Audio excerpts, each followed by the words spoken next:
Jadi, aku, Vena Priani, dengan NIM C1S123-054 akan mewawancarai salah satu UMKM tempat di lokasi Mandala Asri dengan kakak Azura Khalifatul Zahara, seorang mahasiswi dari Universitas Jambi, jurusan peternakan. Sibukan kuliah sambil buka usaha, buka bisnis. Usaha apa tuh, Kak? Usaha jajanan, Kak. Sejenis Korean food. Apa sih namanya? Nama bisnisnya itu Kondok Bungsu. Nah, Kondok Bungsu tuh ada nggak sih latar belakangnya tuh? Kenapa dinamai Kondok Bungsu? Ada banget dong, Kak. Kondok Bungsu itu asalnya karena kami bungsu, jadi namanya Bungsu, Kak. Karena kami anak bungsu, jadinya namanya Bungsu. Nah, untuk alamat ini, alamatnya bertempatan di mana, Kak? Untuk alamat di Mendalo, Kak, di depan apotek Dana Farma, seberang Masjid Jamiat Taqwa. Oke. Nah, selanjutnya kakak di sini jualan kondok itu kan ada beberapa varian rasa nih. Boleh nggak disebutin apa aja variannya? Boleh dong, Kak. Kalau untuk varian itu ada dua ya, asin dan manis. Dan kalau untuk rasa, jenisnya itu ada mozzarella, terus sosis sama keju biasa. Untuk ini 3 aja, Kak. Ya, untuk harganya tuh start dari berapa? Mulai dari 5.000 sampai 17.000, Kak. Kondok Bungsu ini tuh udah berapa lama usahanya jalan? Untuk pertama kali itu kayaknya 6 bulan terakhir, Kak. Soalnya mulainya dari semester 4 awal. Kayaknya 6 bulan terakhir. Saya lihat kan udah ada kontainer dan juga udah lengkap nih kan jualannya, kayak daftar menu, terus juga ada spanduk, banner, dan itu semua langsung didapetin atau awalnya gimana tuh, Kak? Enggak dong, Kak. Awalnya itu kami ngerintis ya, karena kami ini perintis bukan pewaris. Jadi awalnya itu jadi dimulai dari kecil, Kak. Dimulai dari modal kecil, dari awalnya itu nggak pakai kontainer ya, Kak, pakai meja gitu di tepi jalan. Selang 4 bulan atau 5 bulan itu baru kebeli kontainer. Berarti dagangannya laris ya, Kak? Iya, alhamdulillah, Kak. Lumayan mencukupi untuk modal. Kemudian bisnis ini tuh ada berapa cabang nih? Untuk saat ini masih ini, Kak, belum ada cabang. Doain supaya bisa buka cabang. Amin. Selanjutnya aku mau tanya nih, target dari segmen bisnis itu siapa?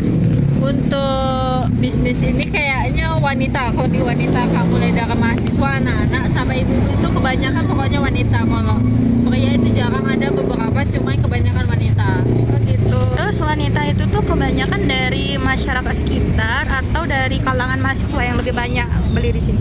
Kalau lebih banyak kayaknya mahasiswa yang paling banyak, Kak, dibanding yang umurnya yang lebih dewasa. Itu sepertinya mahasiswa yang paling banyak, lebih dominan. Ya, karena harganya juga di kantong mahasiswa dan pelajar juga ya. Kak, iya. Tadi kan aku ada lihat tuh ada kakak-kakak juga yang jaga. Nah, di sini tuh udah berapa sih karyawannya? Untuk saat ini masih 1, Kak. Cuman kakak yang jaga di sini tuh masih karyawan pertama. Untuk media sosial yang kakak pakai untuk bisnis ini tuh apa aja? Untuk media sosial itu kami usahakan buat semua ya, Kak. Mulai dari TikTok, IG.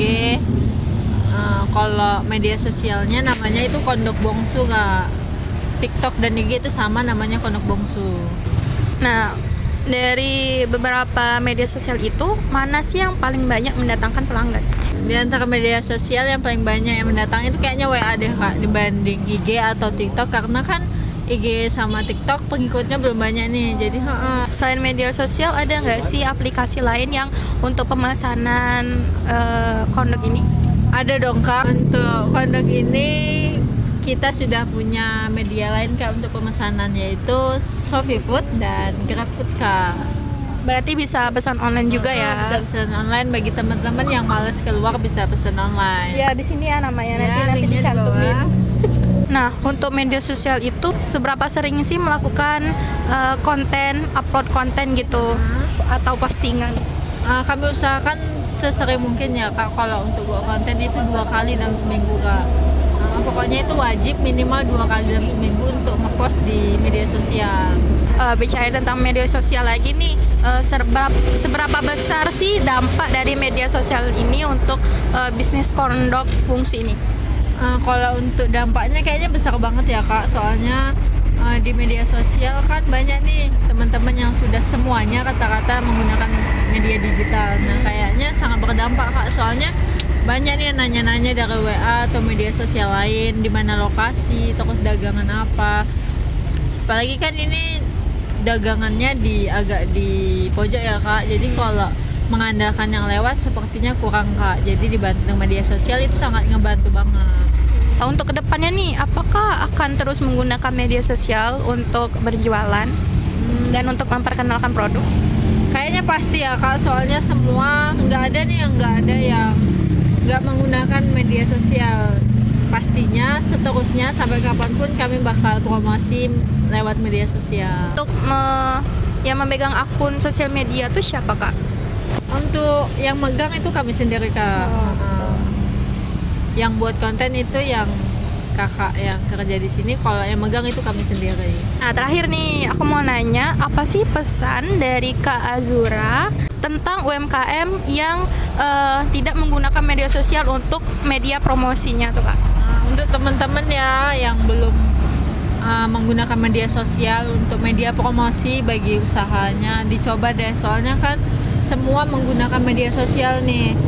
Media sosial sangat berdampak untuk media promosi. Jadi untuk teman-teman yang belum sempet buat konten tentang promosi di media sosial, usahakan buat, pokoknya dalam 1 minggu itu buat, karena dampaknya luar biasa banget Kak. Soalnya kan semua menggunakan tuh, jadi kayaknya dampaknya sangat luar biasa untuk media sosial. Baik Kak, sepertinya cukup segitu ya wawancaranya hari ini. Terima kasih buat Kak Azura yang udah menyempatkan waktunya untuk diwawancarai. Selanjutnya, bye-bye, sampai ketemu lagi. Dadah.